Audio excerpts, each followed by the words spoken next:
छत्तीसगढ़ में फिर से ईवीएम पर बहस हो रही है और इसकी वजह एक खत में क्या लिखा है आपको दिखाते हैं।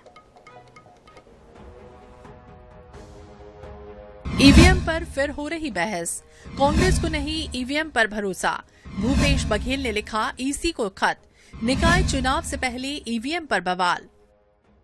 मसला पुराना है और हर चुनाव के पहले और बाद में उठता ही रहता है।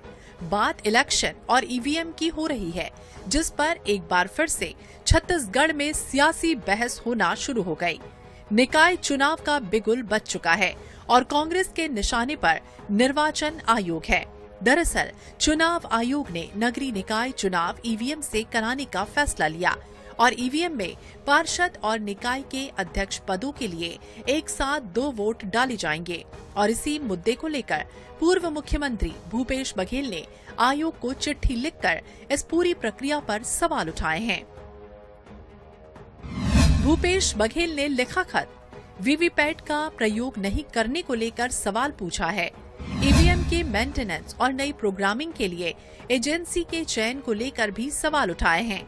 निकाय और पंचायत चुनाव की अलग अलग घोषणा पर भी आपत्ति जताई है। बता दें, पीसीसी चीफ दीपक बैज भी ईवीएम को लेकर पहले ही आपत्ति जता चुके हैं और ईवीएम के मसले को लेकर कांग्रेस बीजेपी एक बार फिर से आमने सामने नजर आती है। ईवीएम में चुनाव करा रहे हैं और ग्रामीण क्षेत्र का चुनाव वो बैलेट से करा रहे हैं। अलग अलग निर्णय इस तरीके से सरकार का क्यों हो रहा है? सरकार को तो अपना स्पष्टीकरण देना चाहिए ना। आज आदरणीय पूर्व मुख्यमंत्री भूपेश बघेल जी ने स्टेटमेंट दिया है कि पार्षद का चुनाव और महापौर का चुनाव या अध्यक्ष का चुनाव एक साथ एक ईवीएम से कैसे होगा।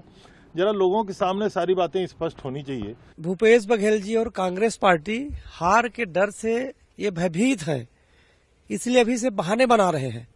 ये वही लोग हैं, जब ये लोग जीतते हैं तब ये लोग जश्न मनाते हैं और जब हारते हैं तो इलेक्ट्रॉनिक वोटिंग मशीन पर ये उंगली खड़ा करते हैं। हारने का भय होगा तो ईवीएम की बात कर रहे होंगे, हो सकता है। वो अमित शाह जी ने बताया था ना पिछली बार कि जब ये महाराष्ट्र में चुनाव हारे तो वहीं धरना दिया कि ईवीएम खराब है और नए कपड़े पहनकर जाकर के झारखंड में शपथ ले ली। तो भाई ऐसे थोड़े होता है, दोनों ही बातें स्पष्ट करनी चाहिए।